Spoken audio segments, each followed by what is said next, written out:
Late last night, I was just browsing Twitter, as you do, and I saw a retweet of a podcast with Pete Hines. This was on the Kinda Funny YouTube channel. I'll have a link to the full video down below, and honestly, I didn't think much of it. Even within just the first 5 minutes, you could tell that Pete Hines and the interviewer here have a really great rapport, and just the chemistry is definitely there. It's a very casual and real podcast. I was watching this mostly for my own enjoyment, but as I started to make my way further and further in, I realized that this is actually one of the biggest pieces of kind of like behind the scenes or an inside look to Fallout 76 and some of its recent happenings that we've had in a long time. It contains a ton of news, such as how a roadmap is reportedly coming in the next couple of weeks, Pete's reaction and reception to Fallout 76's launch, and even other things like Fallout First, and how it might not be as simple as everyone thought. We get a ton of insight from this. And even though it's kind of just labeled as a Doom Eternal Fallout 76 pod, this is like the first 45 minutes or almost exclusively Fallout 76 talk.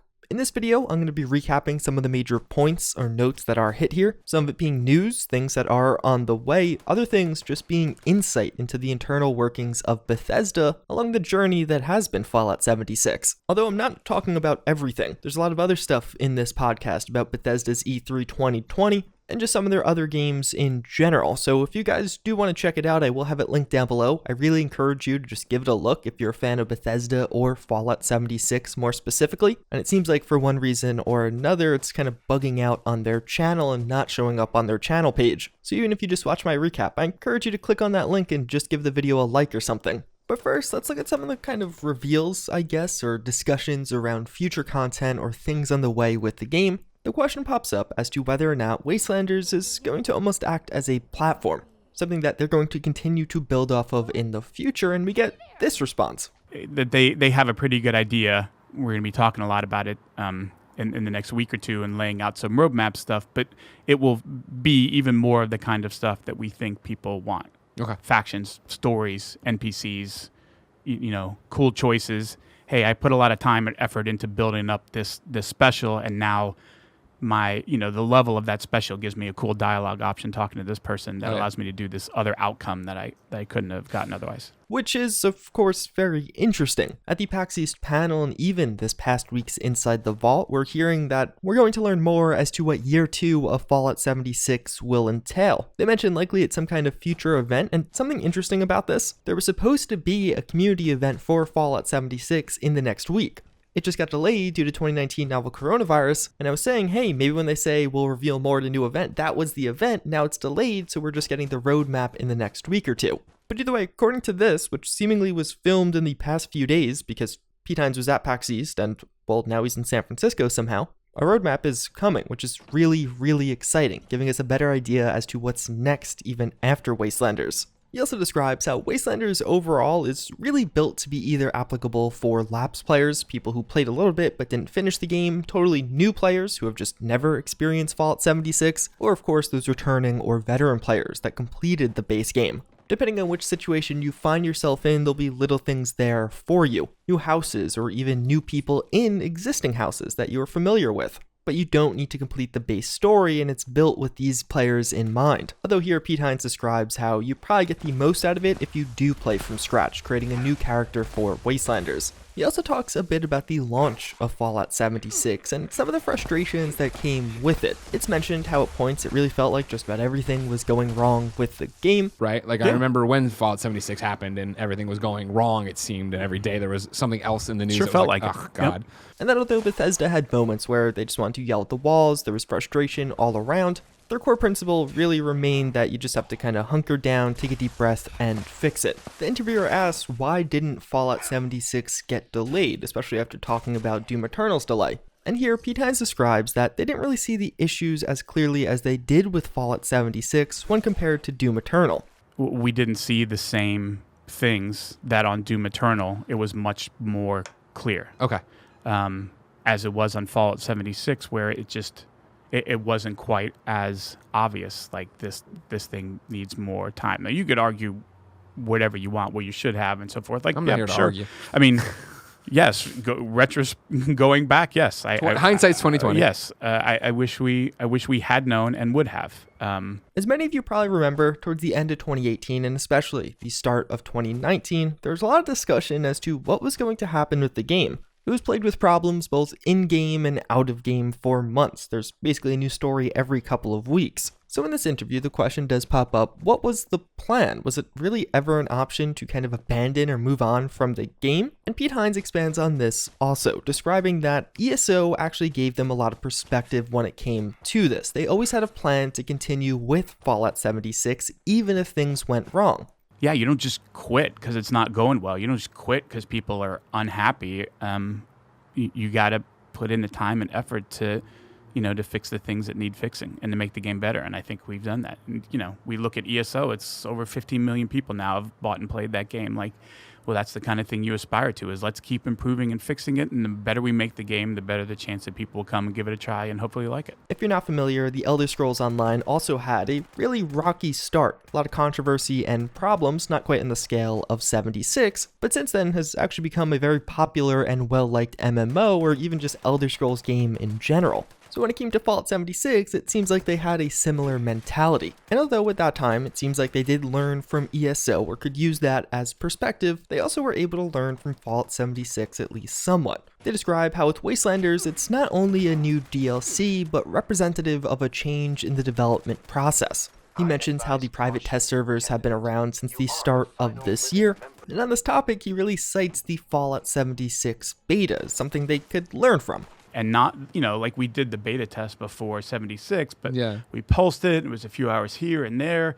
This is just play the game. It's up all the time. Jump in and play and tell us what you think. So trying to, again, to your point, let's learn from what we didn't do well last time. But there's also the question as to why do something like Fallout 76, to which he basically describes that with BGS, it's very easy to kind of get pigeonholed into one type of game, just single-player RPGs, pumping them out one year after another, and that's not something they wanted to do. And he mentions Horizon Zero Dawn as an example of another studio trying something new and finding a ton of success with that, and that seemingly served as somewhat of a motivation as to why they wanted to go this route. I still subscribe to the belief that we got ESO and 76 because they're games as a service, things getting constant updates, but kind of on a smaller scale. So Bethesda can move on and make a couple Fallout games, make Starfield, and put those franchises on hold. Fallout 5's a ways away, but you'll constantly have new Fallout content with 76 for fans to play and maybe pick up a few microtransactions along the way. But speaking of microtransactions, we also hear a bit about Fallout First, and for me, this was by far the most interesting part of this interview, and I think gives a lot of context. So at points we get the kind of more PR-centric explanation of Fallout First. Pete Hines basically describes that it was created for a very specific percent of the existing player base, and they added in features that Bethesda thought that player base would actually want. And even more specifically, he does say that before Fallout First launched, they tried to gauge what percent of their monthly active players would be interested in it, and in fact, after release, a higher percentage actually ended up subscribing. And thus far, month to month, this number has only increased, so it seems to be at least somewhat successful / popular. He responds to one of the popular critiques of Fallout First, that being the comparison to other subscription services. You could have Fallout First and the content that provides, or something like Hulu, Netflix, etc. Resonate with me much is well, how come you want X? It's $100 and I could get Hulu only cost me this. Well, but I'm not asking you whether or not you want to subscribe to Hulu or you want to do this. I'm asking people who are playing a lot of Fallout 76 whether this is of value or not. And by the way, the $100, the reason they would want to do that is they say, I play so much Fallout 76. Yes, I would like to save 40 or 50 bucks over what I would spend across the course of a year. Which I too personally found that to be kind of an odd criticism or comparison. It's like trying to compare a niche subscription service that's really only appealing to a small subset of people to a broadly appealing one. And also with that, you have to factor in economies of scale, etc. And I think it's just a lot better to criticize Fallout First in the Fallout niche, or even just from the pay-to-win or paywall aspect of many of its features, how it's frustrating, or just a cosmetic-only lie type thing. But we actually get responses to just about all of that in this interview also. Pete Hines actually discusses how him and his team discussed quite a bit about how Fallout First would come across, where he actually says this. I mean, we struggled a lot with it anyway, in terms of my team and how is this going to come across. And you must have known not well. Yeah, I mean, the scene in Ghostbusters where they're going to shut down the grid and he starts to walk away, and like I was like, yeah, exactly. here it comes, buckle up. So it does seem like Bethesda was aware that this probably wouldn't land super well, especially when it came out, but he also discusses how one of the most frustrating things to him was the lie statement, as many people were pointing to Pete specifically mentioning how he actually lied about Fallout 76 having cosmetic-only microtransactions, to which he responds, and this is very interesting, he didn't really lie, it's just that things changed. And he describes that through this, he actually had quite a bit in the way of personal struggles. You know, if I tell you, hey, here's what I know that the plan is, what we're doing, and then down the road those plans change, I just got so much of the like, you're a liar, and it just bothers me a lot because I know that's not how I approach things.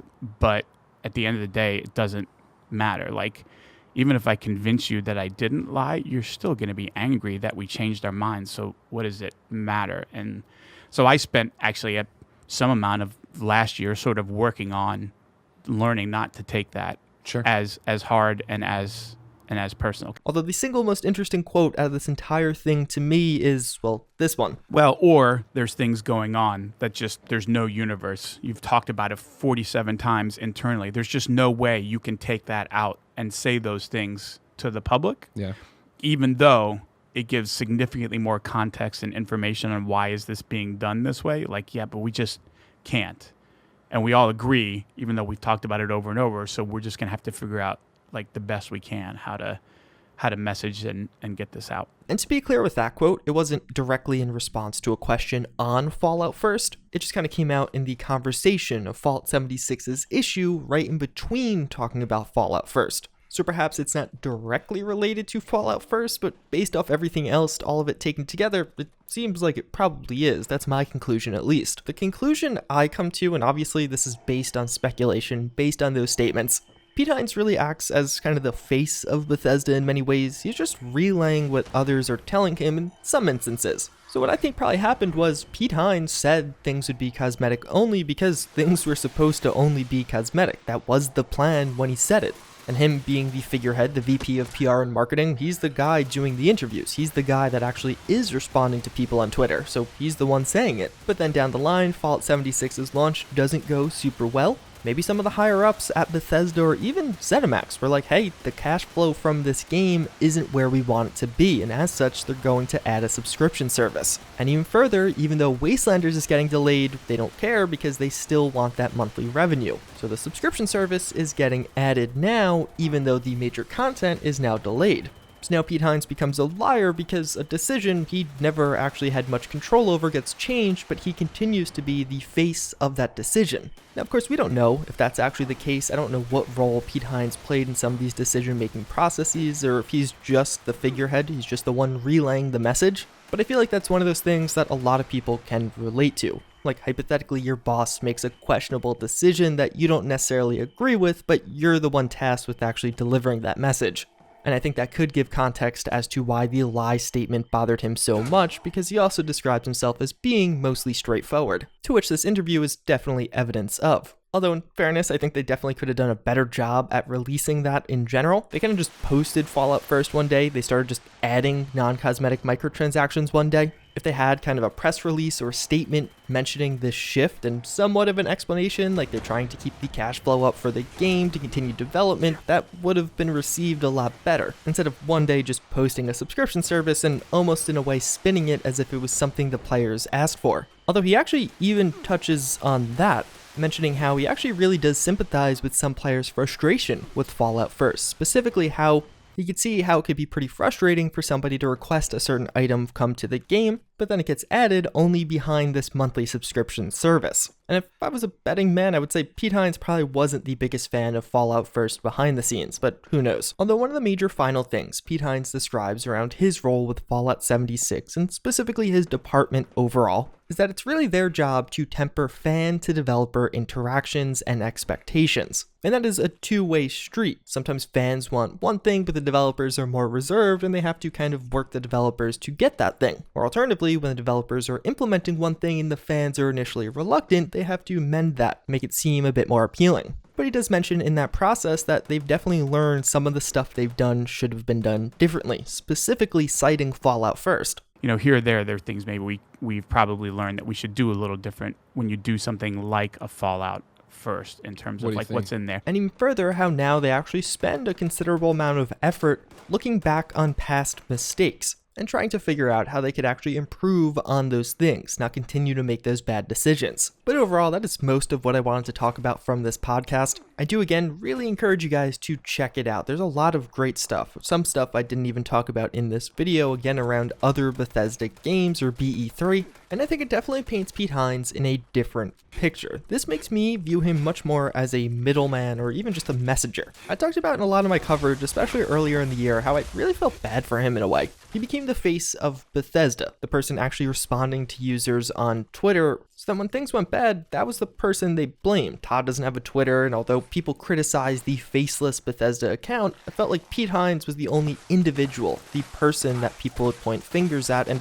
actually would interact back with. And this certainly isn't to say that they are absolved of blame or nothing is his fault, but I would imagine at least some of what he had to deal with wasn't actually his fault, and I'm sure some of it he was against from the get-go. It was something he didn't even want to see added. In reality, this is probably the closest we'll ever actually get to insight around this. I'm honestly surprised how much was said in this interview. But overall, hopefully you guys found this video informative. Again, I highly recommend you check out the raw interview. It is a really great one, just fun to put on and listen to. As always, again, I thank you all for watching. I hope you enjoyed this video, and hopefully I'll be bringing you some news around what's to come with Year 2 of Fallout 76 in just a couple of weeks. As always, again, I thank you for watching, and I hope to see you all next time. Later.